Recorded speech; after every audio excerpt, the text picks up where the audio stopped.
boa noite. Louvado seja nosso Senhor Jesus Cristo. Para sempre seja louvado. Todas as quartas-feiras, pela graça de Deus, nos reunimos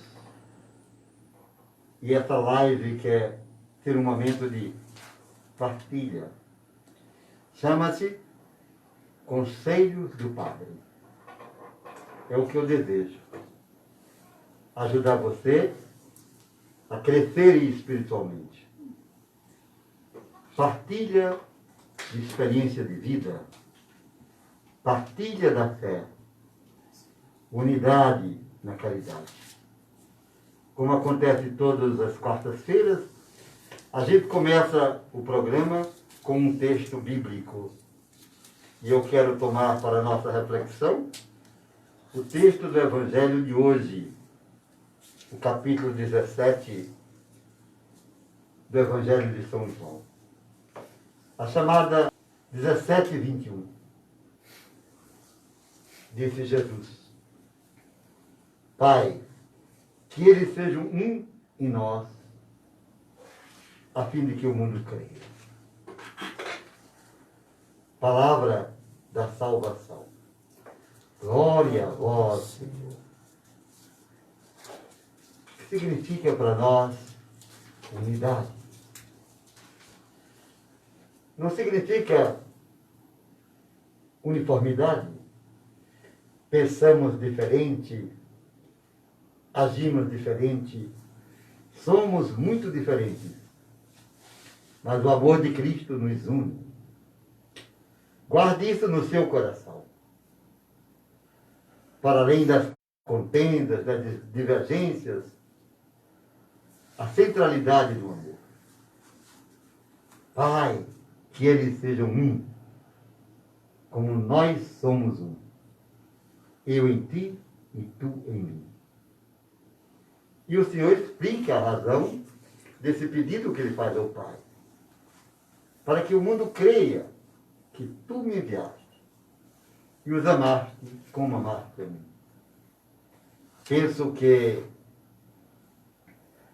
a coisa mais escandalosa dos dias de hoje se chama as divisões entre os cristãos. Um escândalo. Cristão falando mal do cristão. Podemos, repito, até celebrar diferente. Termos posturas diferentes. Mas o Evangelho é um só. Há um só Deus, um só Senhor. Uma só fé, um só batismo. O amor de Cristo nos uniu. Estamos vivendo a semana de oração pela unidade dos cristãos. No mundo inteiro, a Igreja Católica pede que o Espírito de Deus gere unidade na diversidade.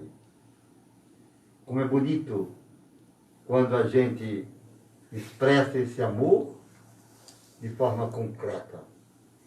Um amor que aproxima, que leva ao outro o desejo de estar com ele. Até assumir suas dores, suas alegrias. O Concílio Ecumênico Vaticano II, a grande obra do Espírito Santo, que aconteceu em 1962 a 1965, na Constituição Dogmática Gaudium et Spes, diz o seguinte: as alegrias, as tristezas e as esperanças do mundo são as alegrias, as tristezas e as esperanças da Igreja. Desejo que essa unidade desejada por Jesus, ela se materialize na sua família, a partir de você. O diálogo é o caminho mais seguro para se resolver os problemas em casa. A oração gera unidade, compromisso, solidariedade, vida no Espírito. Essa live quer ser um momento da gente interagir. Pode ligar para nós, nós queremos dar os telefones pelos quais vocês poderão interagir conosco, fazendo toda pergunta que você queira fazer. No meu celular eu recebi 2 perguntas que eu pretendo, com a graça de Deus, respondê-las. Mas você pode também, a partir de agora, dirigir-se aqui à emissora, à sua emissora, a Rádio Agnus Dei, ou através do Face, você que me acompanha, e fazer qualquer pergunta. Se eu não puder responder ou não souber, devo ter a humildade de dizer, meu irmão, minha irmã, eu não sei responder. Vou estudar, vou rezar, responderei na próxima quarta-feira. Pois toda quarta-feira estamos aqui, às 19h30, criando laços de amizade, partilhando experiências, fazendo a live Conselhos do Padre. Qual o telefone? 81 99 198 4430. 81 99 198 4430. Ou também pode ser o telefone 81 99 745 5711. Um abraço a você que me escuta, um abraço terno, carinhoso de um padre, acreditem, que ama profundamente a você. Se eu não lhe conheço, quero amá-lo no coração de Jesus, que lhe conhece. Se nos conhecemos, especialmente aos filhos e filhas da misericórdia, um abraço, não virtual, como dizem as emissoras de televisão nessa quarentena. Não, um abraço espiritual, na força do ressuscitado. Estou esperando as suas perguntas. Enquanto isso, vou passar a palavra para a Edivânia, que coordena o banco de perguntas. Boa noite. Padre, nós já temos aqui a pergunta de Socorro Araújo, de Belo Jardim. Ela pede que o senhor explique sobre rezar o credo 2 vezes na mesma cerimônia. Porque ela reza o ofício e em seguida reza o terço. E reza o credo antes de cada oração. Por que ela não pode rezar? O credo é uma oração solene, minha filha. Tanto que ele só é rezado, explicitado, nos domingos e nas grandes festas da igreja. A comunidade reunida, ela proclama para o mundo a sua fé, dá razão dessa fé. O credo pode ser rezado individualmente, sim. Você está professando a fé. Lembre-se que o credo não é uma oração de intercessão, é uma oração de proclamação do seu jeito de ser, da sua fé, do seu credo. Deve ser uma manifestação para que os outros saibam quem é você. Eu creio em Deus Pai Todo-Poderoso, Criador do céu e da terra. Eu creio em Jesus Cristo, seu único Filho. Eu creio no Espírito Santo. Eu creio na Santa Igreja Católica. Não pode ser repetido, porque não é oração de intercessão, não é oração de louvor. É um ato pessoal, eclesial, comunitário, pelo qual nós explicitamos para os outros o que cremos e como vivemos. Padre, uma pessoa aqui de Arco Verde, ela prefere não se identificar. Muito bom quando as pessoas não se identificam, fique bem à vontade. Então ela relata que tem um companheiro há 10 anos e ele já foi casado tanto na igreja quanto no civil. E ela pergunta o que pode fazer diante da igreja, que ela sabe que não pode comungar. Mas ela pergunta, eu posso me confessar e fazer outras coisas dentro da igreja? Minha filha, você não se sinta desprezada pela igreja. Deus conhece o interior de cada pessoa. No seu caso especificamente, a igreja, na sua disciplina pelo direito canônico, pede que as pessoas se abstenham dos sacramentos. Mas isso não significa que você esteja excluída da comunidade. Você deve ir à missa, fazer sua comunhão espiritual, deve viver sua fé, pode e deve ser catequista, deve dar orientação aos seus filhos, aos seus netos, aos seus amigos. Você deve ser uma missionária. Agora, a comunhão sacramental é para aquelas pessoas que estão em comunhão com a doutrina da igreja. Faça a sua comunhão espiritual. Não se sinta desprezada. Qualquer dúvida, eu estarei à disposição pessoalmente para lhe aconselhar e ajudar. Deus não despreza ninguém, mas a igreja tem as suas regras, tem as suas leis, tem a sua doutrina. Então, padre, ela pode procurar um sacerdote para se confessar? Não, ela vai fazer o aconselhamento, a direção espiritual, porque a confissão é sacramento. E as pessoas, por impedimentos canônicos, o direito canônico é o direito que rege a igreja, são impedidas de receber os sacramentos. Mas não estão impedidas. Ficou bem claro, minha filha? Isso deve lhe dar tranquilidade. Mas eu aconselho e tenho a alegria de dizer que eu sou diretor espiritual de muitas mulheres e de muitos homens que, impedidos canonicamente de receber os sacramentos, me procuram para a direção espiritual, aconselhamento, e eu dou a bênção. Não é o sacramento, mas a bênção é a graça de Deus sobre aquela pessoa. Está aí a sua resposta. Qualquer coisa pode nos enviar qualquer pergunta que a gente repassará. Então, vamos repetir o telefone, se você pode, para você ligar e fazer a sua pergunta. Enquanto você anuncia, eu vou tentar responder uma das perguntas que me foram feitas no meu celular. Eu não estou com ele aqui, portanto não ligue, mas é 879991-3659. A pessoa me perguntou: padre, como é o céu? E pediu que não fosse identificada. Minha filha, quando eu recebi a sua pergunta no meu celular, fiquei pensando como responder.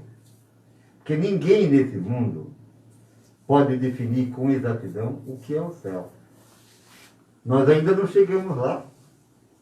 Então, o que sabemos sobre o céu, nós encontramos na Sagrada Escritura, na doutrina da Igreja, na patrística. O que é a patrística?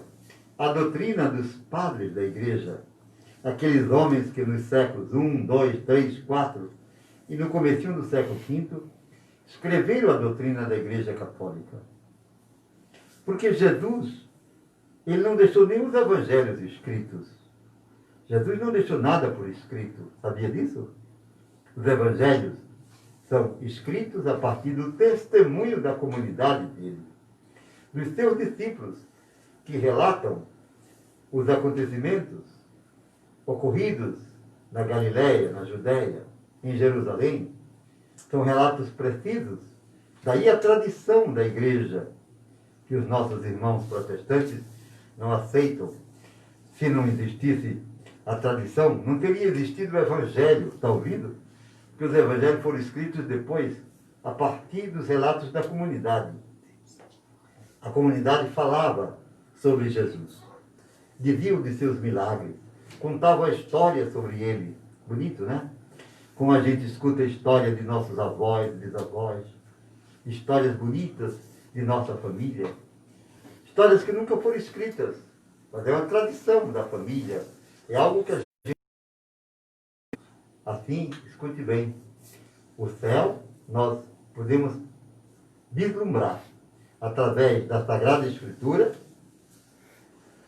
da patrística, a doutrina dos santos padres, aqueles que escreveram a doutrina, homens admiráveis, que, cheios do Espírito, nos deram a doutrina católica, a partir dos relatos dos evangelhos e do catecismo da igreja. Agora, eu posso lhe dizer, a partir desses elementos, a palavra, a patrística, o catecismo, a doutrina, o céu não é um espaço físico determinado. Isso é matéria. Porque matéria é aquilo que ocupa um lugar no espaço. Eu estou aqui diante de uma bancada, no estúdio da rádio. Eu tenho aqui um frasquinho com álcool gel. É possível medir, é possível saber a quantidade que se tem, definir a sua forma. O espírito não é matéria, entenda. Espírito é a dimensão do eterno no homem. É a infinitude de um amor que nos penetra, que nós chamamos Deus. Por isso São João diz na sua carta que Deus é amor. Então o céu é o estar em Deus. O mergulhar nesse oceano infinito de amor. Eu sempre dou para os meus alunos um exemplo, quando eles me perguntam também sobre isso. Você está na praia, está nadando, depois você fica em pé e percebe na ponta do seu dedo uma gota d'água. É uma pequena gota. Você pode vê-la, pode até medi-la.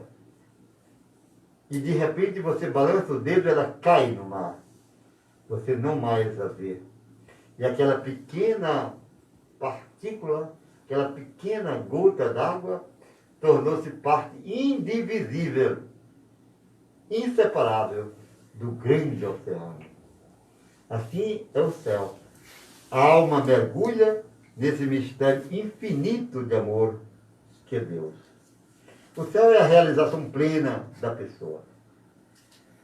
Tudo quanto você possa imaginar de perfeito, de belo, de santo, é o céu.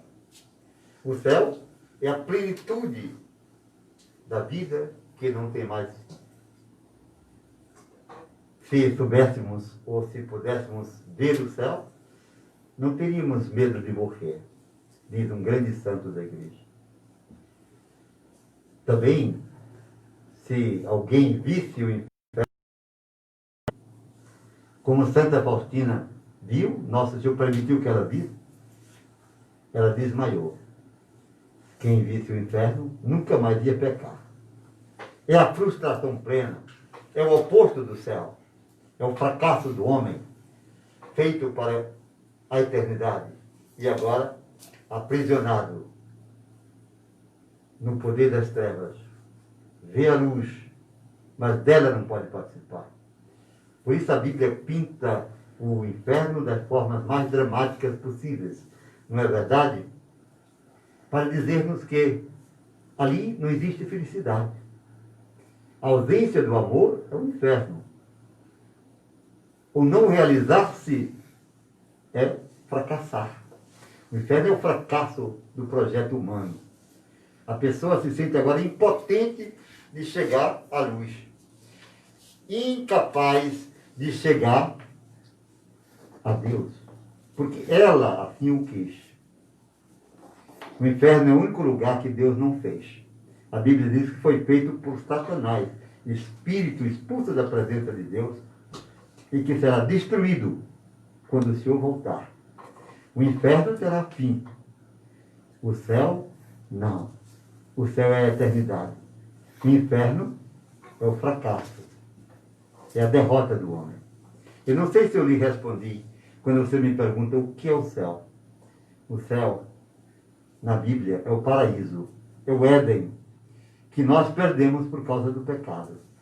Que a Bíblia descreve de forma tão bonita, dizendo que tudo era perfeito. E Deus caminhava com o homem e a mulher como um pai caminha com os filhos. Deus lhes falava como um amigo fala a um amigo. E nada lhes faltava, nada lhes faltava. Foi o pecado, fruto da desobediência e razão do uso da liberdade que Deus deu ao homem, o mau uso da liberdade que desestrutura a vida, que traz para o homem a consequência maior do pecado, a morte. Meu querido irmão, minha irmã, eu não sei se eu expliquei, mas é você que me perguntou. O céu é o nosso lugar. Amém? Se você não entendeu, depois já que você não se identificou, quando passar essa pandemia, terei muito prazer de falar do céu. Falar do céu é um prazer, porque é para lá que nós vamos. É para lá que nós queremos chegar. Deus te abençoe. Padre. Alguma pergunta, Edivânia? Sim, Padre. É Gildaci de Itacaratu. Na hora da adoração ao Santíssimo, eu sinto falta de algo que eu não sei explicar. Como se não soubesse o que fazer. Como posso adorar? Meu irmão, por você saúdo essa linda cidade, Itacaratu. Vou tentar responder. De fato, quando nos colocamos diante de Deus, ficamos como que perdidos. Tamanho é o seu amor. Não se assuste. Abandone-se. Talvez, em alguns momentos, seja necessário não dizer nada. Nenhuma palavra. Apenas abandonar-se. Deixar-se amar.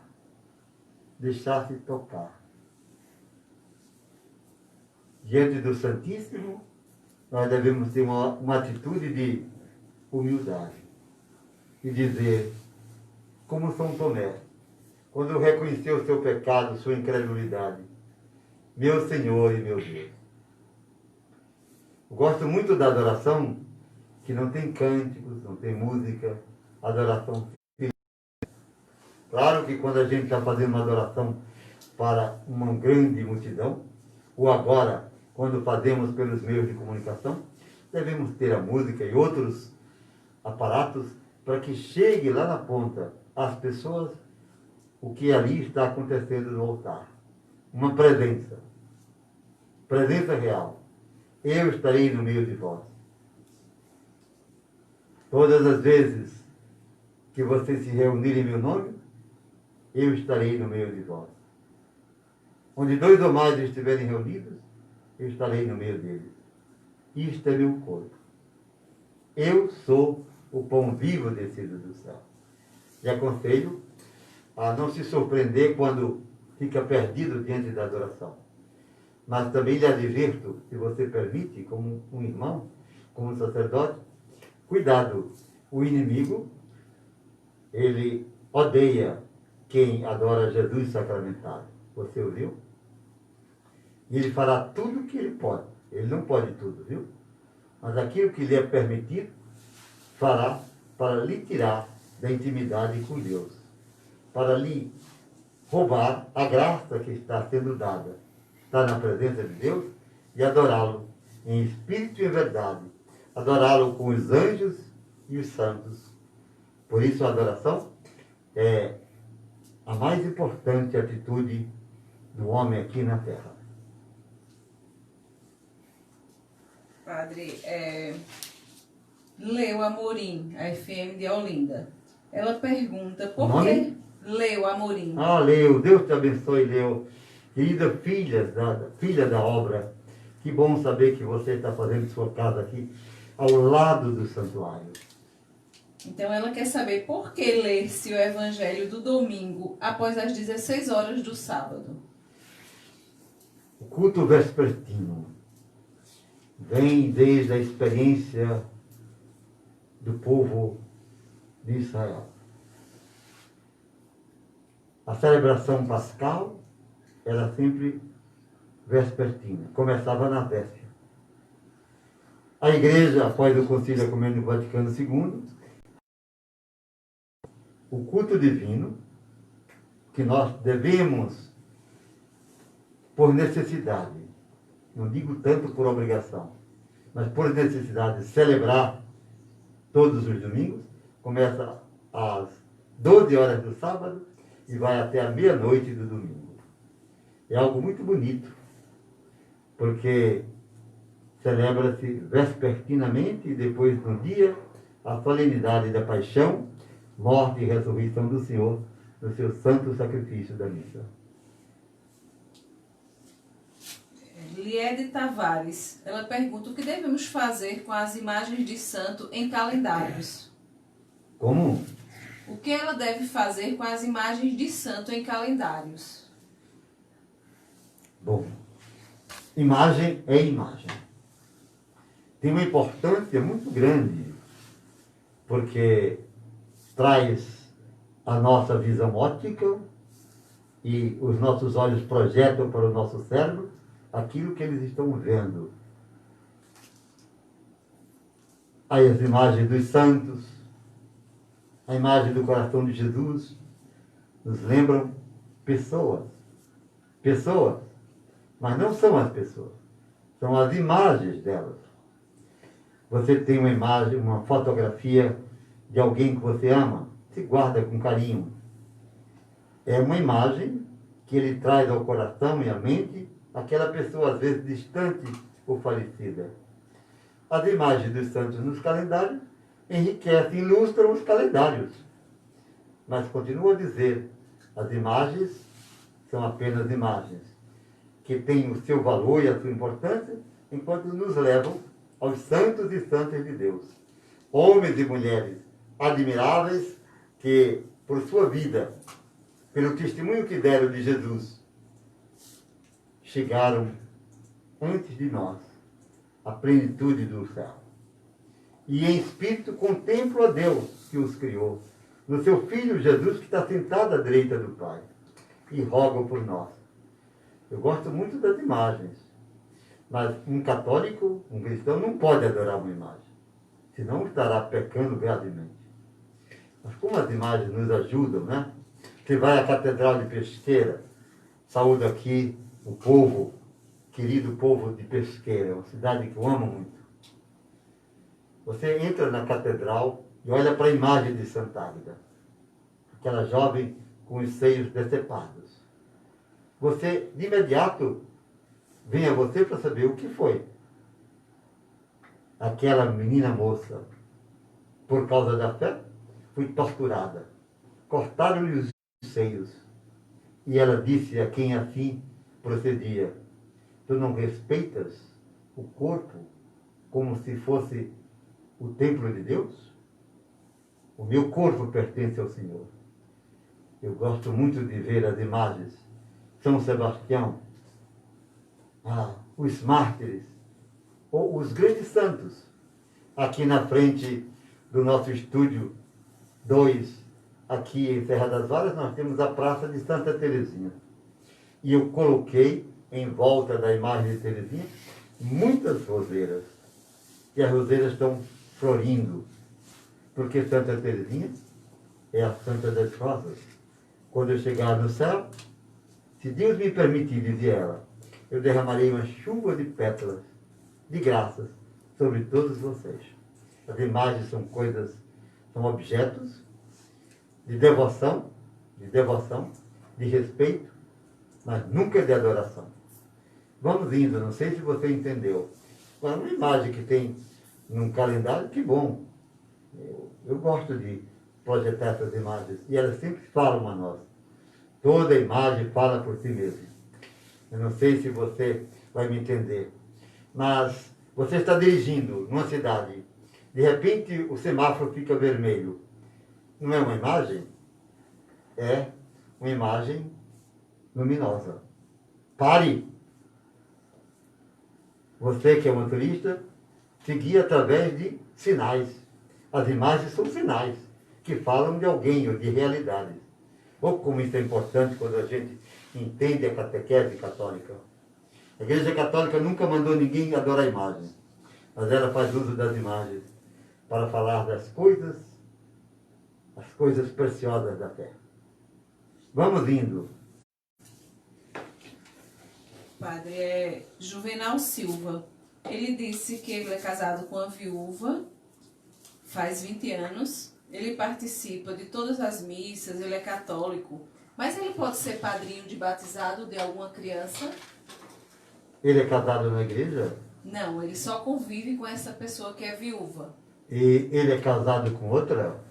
Ele não explicou, padre, ele só falou da pessoa que ele convive. Ô meu irmão, se você vive com uma viúva e não é casado na igreja católica, procure um sacerdote quando passar essa pandemia e receba a bênção de Deus. Mas se você já foi casado e é divorciado e vive com a viúva, ame-a, respeita, sejam felizes e podem, com autorização do pároco, do bispo, serem padrinhos, se a igreja assim o permitir. Cada caso é específico. Existem pessoas que são casadas na igreja e que se apresentam para serem padrinhos e que não podem ser, porque nunca vão à igreja, nunca estão na missa. Não podem ser. Que o padrinho deve ser uma testemunha da fé. Ah, eu sou padrinho, mas eu nunca lhe vi aqui na igreja. Eu não venho à igreja. Não pode ser padrinho. Você compreendeu? Eu acho que você pode ser padrinho. Padre Marcela Santos. Ela pergunta como educar as crianças na fé. Ô Marcela, uma ótima pergunta. A educação da fé dos filhos, das crianças, deve começar em casa. Lamenta-se que isso se tenha perdido no tempo. Jesus, enquanto pessoa, criança, em Nazaré, foi catequizado por sua mãe no colo, na casa de Nazaré. A catequese primeira se dá em casa. Segunda, a catequese alcança um objetivo querigmático do ensino da doutrina na igreja, na comunidade, na capela, na paróquia, nas escolas católicas, como diz o direito canônico, a formação permanente.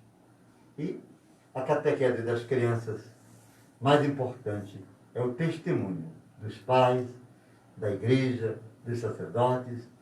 Quando olham para as pessoas que professam a fé, as crianças aprendem com os pais.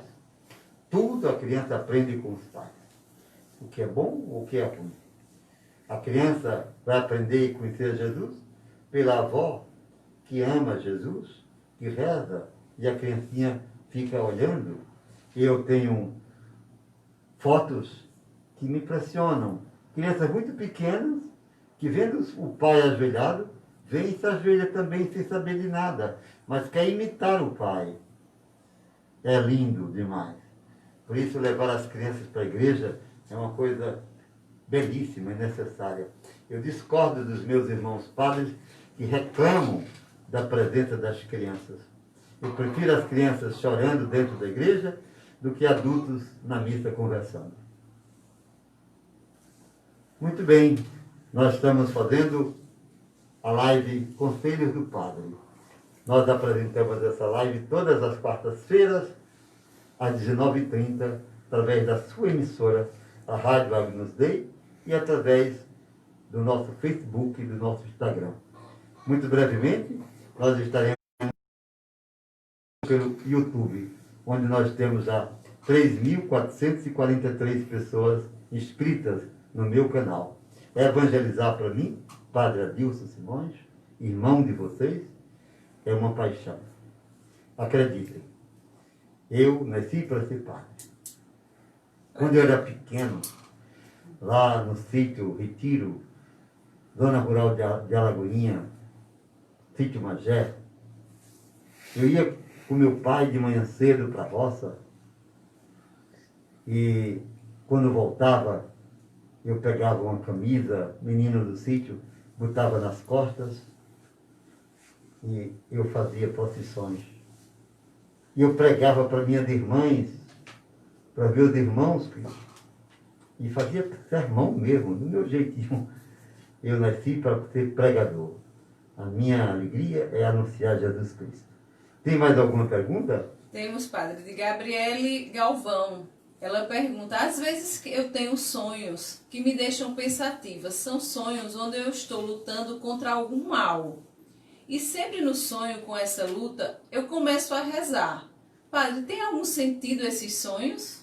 Gabriele, né? Sonhos, minha filha, são sonhos. Muitíssimo raramente podem ser considerados como intervenção, recado de Deus. Os sonhos, a psicologia explica as suas razões. Agora, não se preocupe com os sonhos. Se você tem esses sonhos lutando contra, às vezes, sombras, bichos, A nossa mente fica condicionada. Às vezes lá atrás foi dito alguma coisa até sobre o demônio ou sobre bichos. Isso ficou gravado. E quando você está adormecida, isso pode aflorar, né, formas de sonhos. Não se preocupe com os sonhos, mas construa seus sonhos reais. Sonhar não é pecado. Pecado é não ter sonhos bonitos e santos e não ter coragem de correr atrás para realizá-los. E quando a gente sonha, Deus, e o sonho de santidade, Deus abençoa e a obra acontece. As moças que sonham em casamento feliz, sonhem, peçam. Agora, use a cabeça, use a inteligência, use a capacidade do entendimento, porque não procurem sombra em galhos secos. Não sei se vocês entenderam. Deus sempre quer o melhor para nós. Deus já escolheu para você aquele que Ele determinou. Não faça escolhas erradas. Deus já escolheu para você aquela que Ele escolheu para você. Não faça escolhas erradas. Por isso o namoro é um processo de crescimento, de maturidade, de descoberta. Quantas vezes eu já aconselhei casais a terminarem? Quantas vezes? Porque eu tinha certeza, a partir da experiência relatada e do acompanhamento, que não daria certo. Será que um namoro que hoje só tem brigas vai gerar um lar feliz? De jeito nenhum. Será que um rapaz que é infiel à sua namorada pode fazê-la mais tarde feliz? Ele vai continuar sendo infiel. E Deus nos deu inteligência e capacidade para discernimento, para perceber o que é certo e o que é errado, o que é luz e o que é treva, o que é bom e o que é mal. Esse é um exercício que todo mundo deve fazer. Mas voltando à questão dos sonhos, que eu entrei em outros aspectos, não se perturbe. Não se perturbe com sonhos. Fique em paz. Fique em paz. Saiba que os anjos de Deus estão ao seu lado quando você dorme. Sabia disso? É verdade. Porque está escrito, é palavra, aos seus anjos ordenou que cuidem deles, para que não tropecem em nenhuma pedra. Padre, mais uma pergunta de Maria Elisângela, da cidade da Pedra.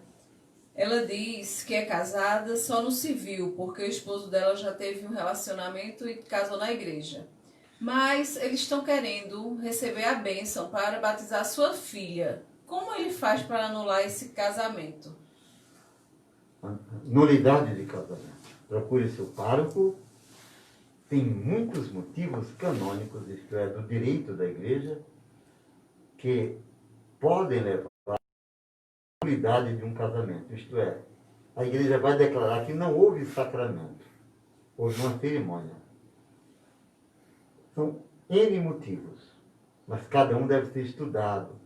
Quando se identifica uma dessas causas, então dá um processo canônico, que começa na paróquia, depois vai para a diocese manda para o Tribunal de Justiça da Igreja, o Tribunal Canônico, e este tribunal, com os juízes, o advogado de defesa, o advogado que vai defender, vai dizer que houve sacramento, e depois os outros vão contra-argumentar, o tribunal decide em considerar nulo aquele casamento ou legitimar que ele foi verdadeiro e é indissolúvel e não pode ser desfeito.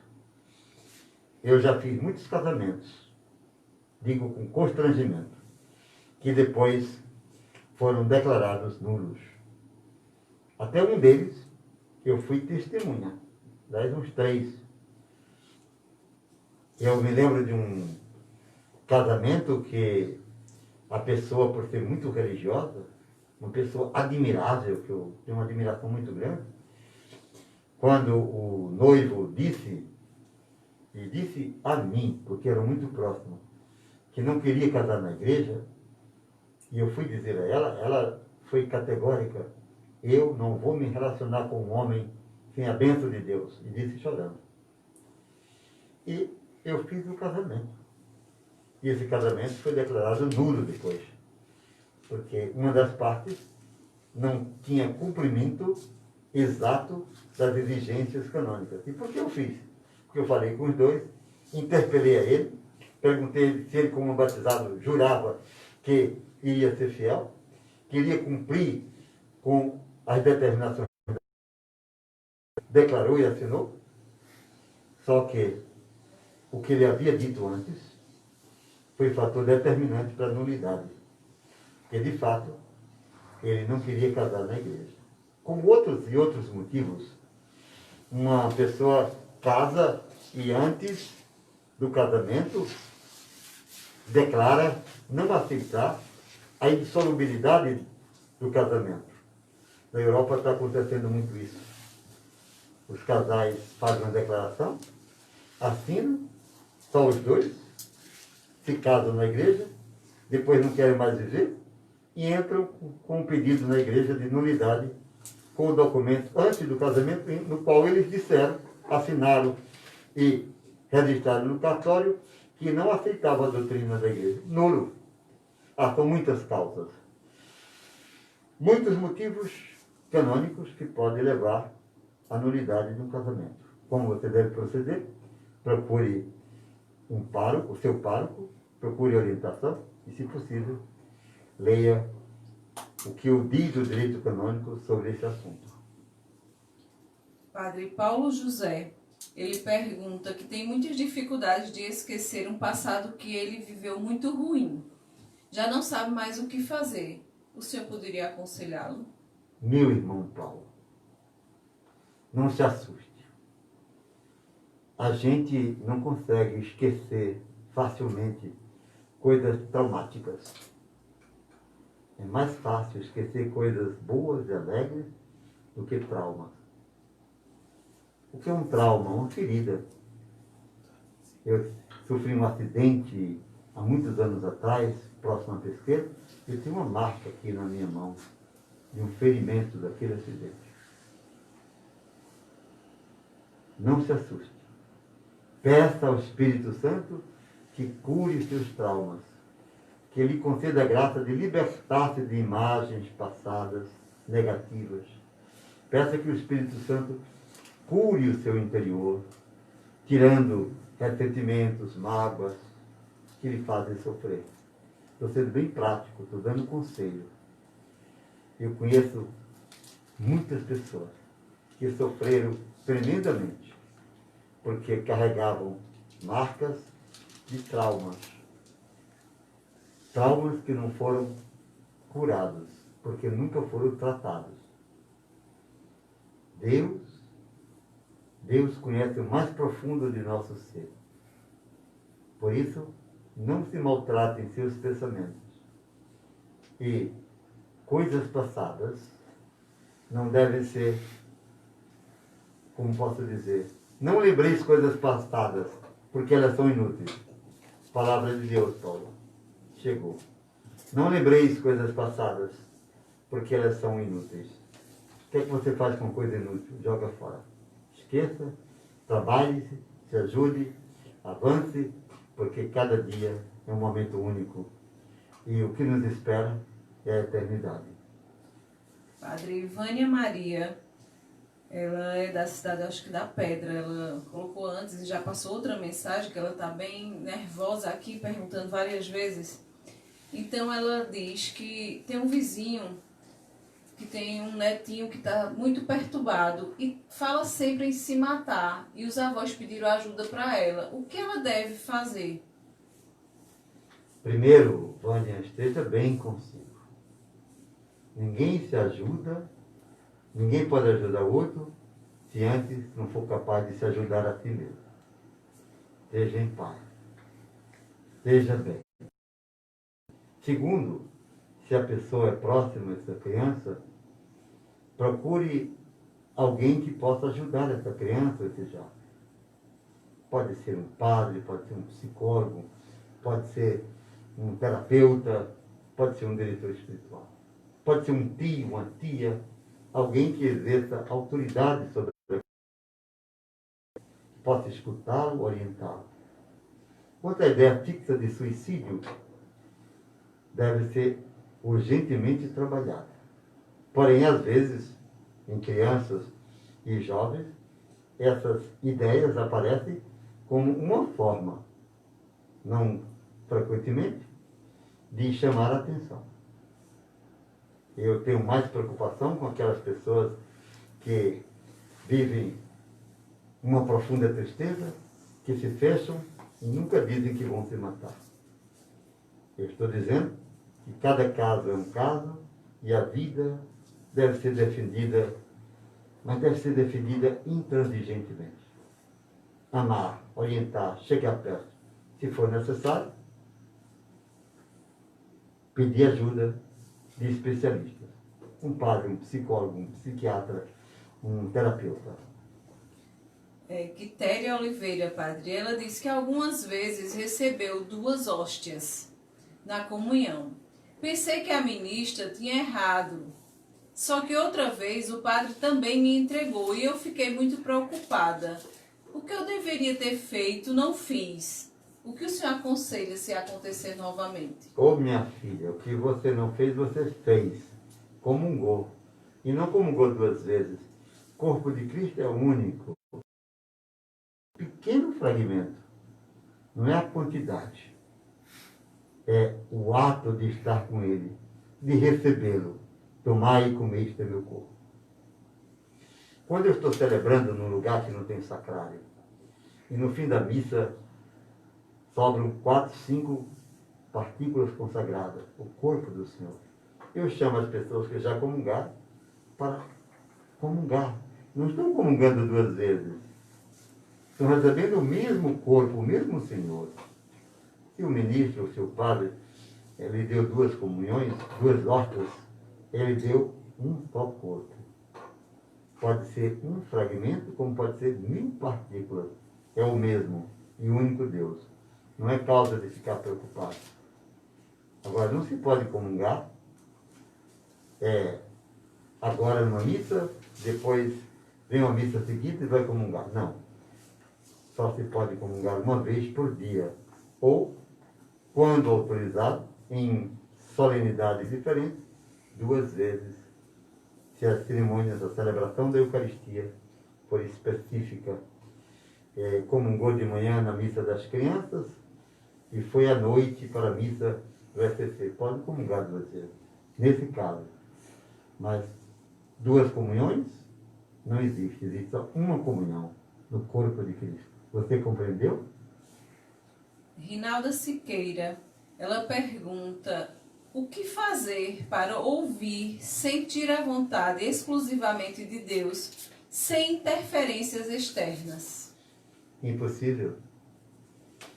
Porque nós somos o que somos.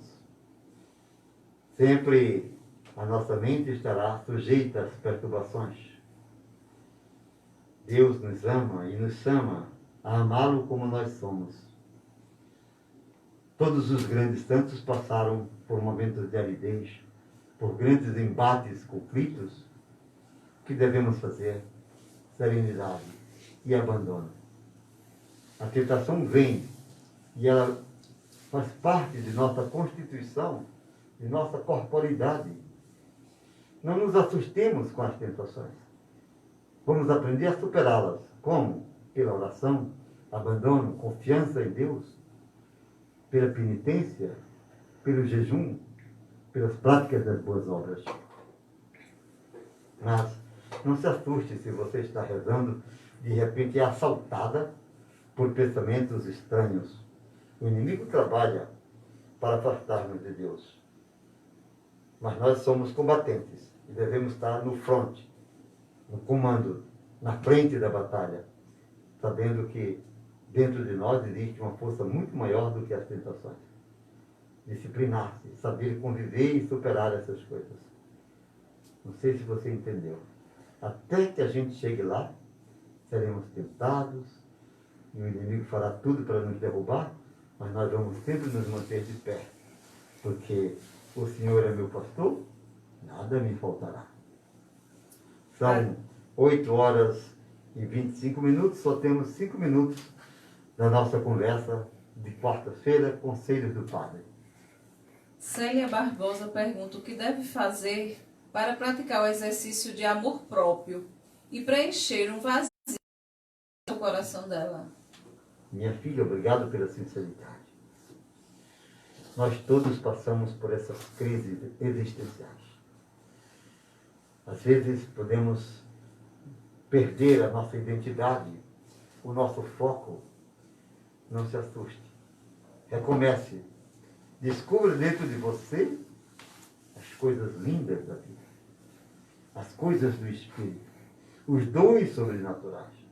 Não existe ninguém, minha filha, nesse mundo que não seja dotada de graças, de dons da parte de Deus. O fato de dizer que não se ama é uma expressão não verdadeira. Existem motivos ou situações que talvez, aparentemente, você não tenha se encontrado consigo mesmo, não tenha se descoberto como imagem e semelhança de Deus, não tenha sido aquele templo do Espírito. É você recomeçar, deixar-se tocar por essa presença, amar-se, amar mais a você, para poder amar mais os outros. Quem não se ama a si mesmo, como vai amar os outros? Comece por pequenas coisas. Queira bem a você. Eu acho bonito quando, antes dessa quarentena, eu via os meus alunos e alunas se cuidando, né? Porque a aparência eleva, né? A autoestima, é uma projeção dos desejos, dos sentimentos, do corpo e da alma. Descubra em você 1000 motivos, milhões de motivos para ser feliz. Muito bem, acho que estamos chegando ao final do programa. Tem mais perguntas? Só temos 1 minuto e meio, eu aproveito agora. Ainda tem alguma pergunta? Não, padre, só tem muitos agradecimentos em ter esse momento, né, de conselhos com o senhor. E muitos aqui da Paraíba, parabenizando por o programa, de Surubim. Então, assim, a gente também agradece, né, por a audiência deles conosco.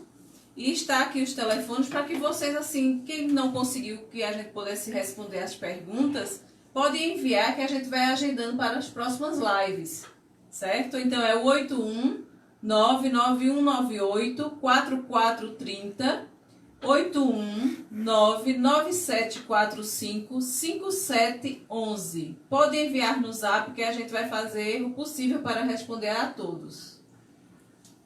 Obrigado por sua companhia. Se não atendi a seu modo de pensar, a sua atenção ao perguntar, me perdoe. Respondi conforme aquilo que me pareceu ser a verdade, não minha, mas a verdade do Evangelho. A verdade vos libertará. Obrigado por estar conosco. Podem dispor, porque todas as quartas-feiras estaremos respondendo a perguntas, dando conselhos. E eu quero terminar com um conselho. Antes, porém, dizer-lhes que amanhã começamos aqui no santuário, às 17 horas, o tríduo preparatório para a festa do Espírito Santo no próximo domingo. Vai ser uma coisa muito bonita. Estou preparando com a minha pequena equipe, porque estamos todos em isolamento social, algo que possa tocar, encher seu coração de alegria e de paz. Acreditem, rezo por vocês sempre. Coragem, confiança. Toda essa situação tão difícil vai passar. Também eu, Padre Adilson, para quem não me conhece, eu que vivia nas estradas pregando o Evangelho, quando começou essa pandemia, eu estava nos Estados Unidos, me assustei quando lá na televisão eu vi o presidente americano alertando, e eu tentei até vir mais rápido para o Brasil, não consegui. Cheguei aqui e fiquei em isolamento total. Depois, já há 72 dias que eu estou aqui parado, confinado, em prisão domiciliar. Em prisão domiciliar. dói, incomoda, mas a gente precisa aguentar firme. Cristão é combatente, guerreiro e guerreira. Não desanimar nunca. Tudo é permitido ao cristão, menos desanimar. Então, eu lhe aconselho a pacificar seu interior, a evitar murmurações, lamentos, reclamações, gritaria em casa ou coisas semelhantes. Mantenha-se tranquilo, sereno. Mas eu não consigo. Consegue.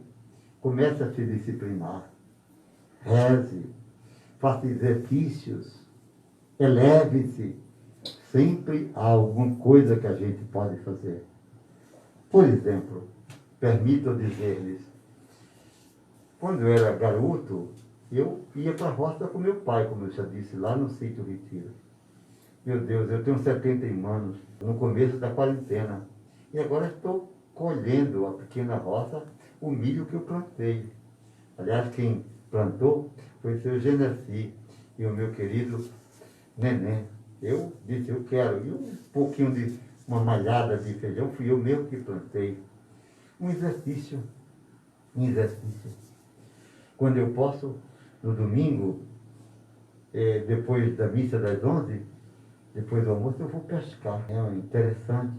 Passei uma tarde toda e pesquei só 12 piabinhas. Mas eu entreguei a Dona da Luz, saúde aqui da Luz, Terezinha Vale, a Lourdes, que estão aqui conosco nessa quarentena. E as piadinhas que eu pensava que ficaram gostosas, quem colocou o sal colocou demais, eu não pude provar. Vou me aperrear por causa disso? De jeito nenhum. Aprenda a administrar os conflitos. A vida é sempre um conflito. Pandemias sempre existiram na história humana. Todas foram superadas pela fé e pela ciência. Há quem diga, é só pela ciência. Fico sorrindo. Desculpa, vou dizer, digo para mim mesmo, abestalhado. Quem foi que te deu inteligência, hein? Reconhece-te, homem. Inteligência é um dom de Deus. Como eu tenho rezado, pedindo que Deus ilumine os cientistas, e como Ele tem iluminado, porque vocês se lembram que há pouco tempo, no começo da pandemia, diziam que a vacina ia demorar a sair com 3, 4 anos, no mínimo 2 anos. Agora, em outubro, tudo indica que já teremos em alta escala a produção da vacina. Deus age, Deus é bom, o tempo todo Deus é bom. Por isso, nós, filhos da misericórdia, a quem eu saúdo afetuosamente. Vocês são minha herança e minha alegria pastoral.